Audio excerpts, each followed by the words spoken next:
Tutorial. In today's tutorial, we're going to be taking a look at the transform window. So everything we can do with the transform window, what on earth is it, and of course how to find it. The transform window is a window that will essentially allow you to know the size of your object as well as its position in the overall scene. To find the transform window, it's simply up in Window, Transform. Let's go ahead and select that and it should open up. Now it may open up in a tabbed window, so be sure to check there as well, just in case it's tabbed in.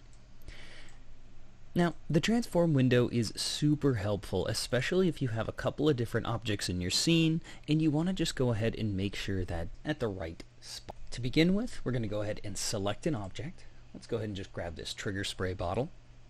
And we're going to see that it opens up three different options. We've got center, ground, and reset.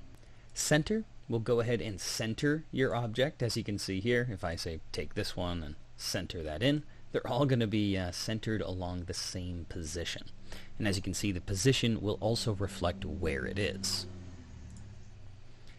Now, of course, if I pull these apart and just stick them next to each other. Now, if we wanted them all on the same ground, so all on this kind of the same level, all we have to do is select an object and hit the ground. That's going to place it on a ground level, and of course, we can do that with every object. And as you can see, everything should be on the same plane.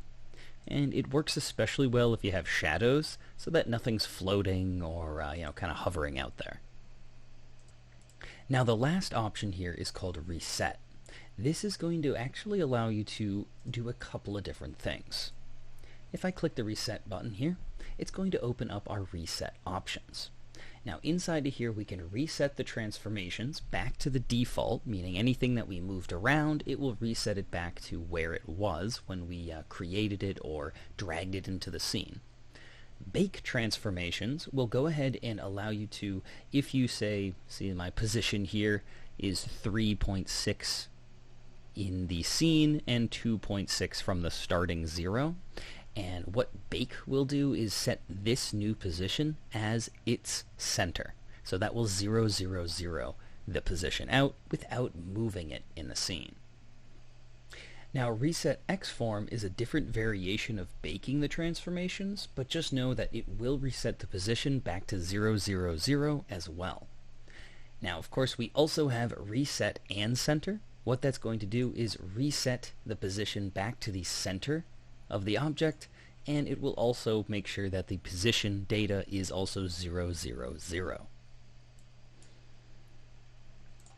Now, using these three buttons, you can quickly navigate around your scene and, of course, set up that scene however you may like. Transform window also works extremely well with each of our transform, scale, or rotate options.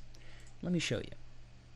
If we select an object and we go ahead and go to Translate, you're going to see that you can then move the object by a certain given amount, or you can use the width and height to just move the object by its own width over left or right, height-wise, or even depth-wise.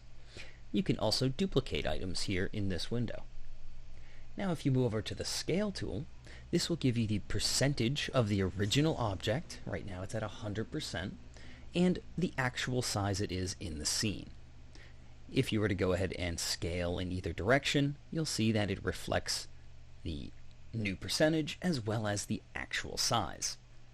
And of course, you can also scale all together.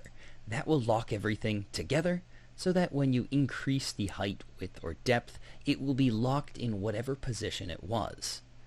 Or of course, you can just go ahead and reset everything back to 100 by just simply hitting 100 across the board.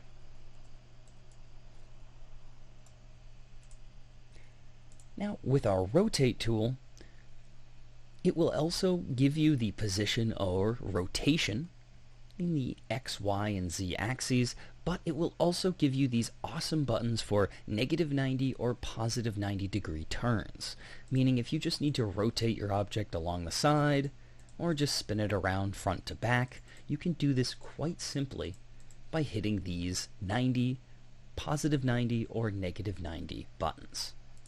Well, that's pretty much all I wanted to show you inside of the transform window, as it's a super helpful window that I always have open whenever I'm modeling or even just designing my new scene.